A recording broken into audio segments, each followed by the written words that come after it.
Сәлеметсіңдер ме балалар? Бүгін біз сендермен табиғат құбылыстары бөлімін аяқтаймыз. Бүгін қайталау сабақ. Здравствуйте, ребята!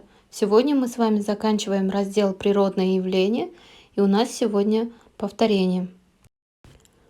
Бірінші тапсырма. Сөйлемдерді толықтыр. Дополни предложение. Бірінші. Жаз найзағайлы болса, қыс жайлы болады. Дала тышқандары топ боп шөп жинаса, жақында жауын-шашын жауады. Мысық айналаны тырналаса, күн салқын немесе жаңбыр болады. Бозторғай ұясын ойыс жерге салса, жаз салқын болады. Аспанда жұлдыз көп болса, күн жылы болады. Мысық шалқасынан жатса, күн салқын болады. Екінші тапсырма. Диалогке қатыс. Ответь на вопросы. Составь диалог. Көктемде күн ұзақ бола ма, әлде қысқа бола ма? Көктемде дала қандай болады? Көктемде жаңбыр жиі жауа ма? Көктемде табиғат қалай өзгереді? Весной дни длиннее или короче? Какая степь весной? Часто ли весной идут дожди? Как меняется природа весной? Поставь видео на паузу и выполни самостоятельно.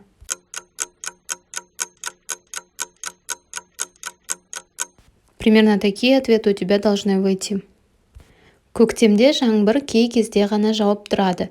Көктем мезгілі келген кезде күн ұзарады.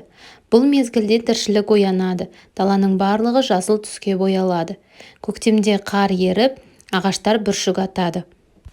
Жануарлар оянып, сыртқа шығады. Үшінші тапсырма. Құбылыстардың атауын дәптеріңе жаз. Назови картинки.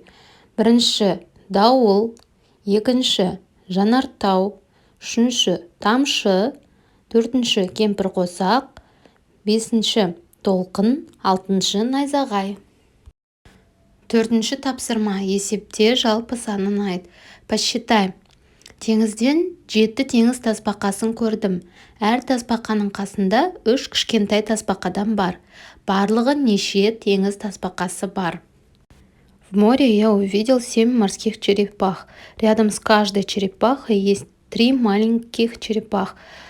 Сколько в море черепахи всего? Келесі. Орманнан жапырақ тердім. Оның үшеуі сарғайған жапырақ, ал екеуі қоңыр жапырақ, тағы екеуі жасыл жапырақ. Барлығы неше жапырақ тердім? Я в лесу собирал листья. Из них 3 желтые, 2 коричневые и еще 2 зеленого цвета. Всего сколько листьев я собрал?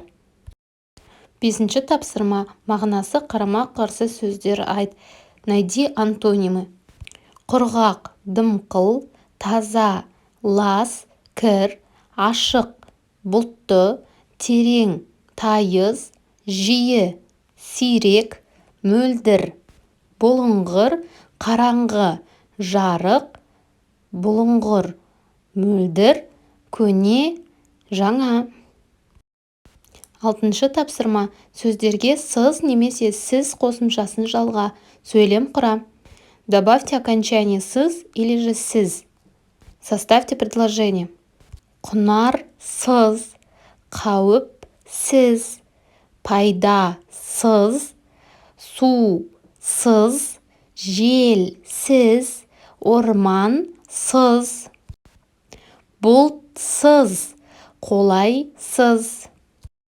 Жетінші тапсырма. Диктант жаз. Напиши диктант. Попроси кого-нибудь продиктовать тебе один из этих текстов. Сегізінші тапсырма. Соңғы 3 күннің күн райын салыстырып жаз. Последние 3 дня какая была погода? Напиши и сравни. На этом мы закончили урок. Подпишись, чтобы не пропустить следующий урок. Спасибо за внимание. Осымен біздің сабағымыз аяқталды. Келесі сабақта кездескенше сау бол.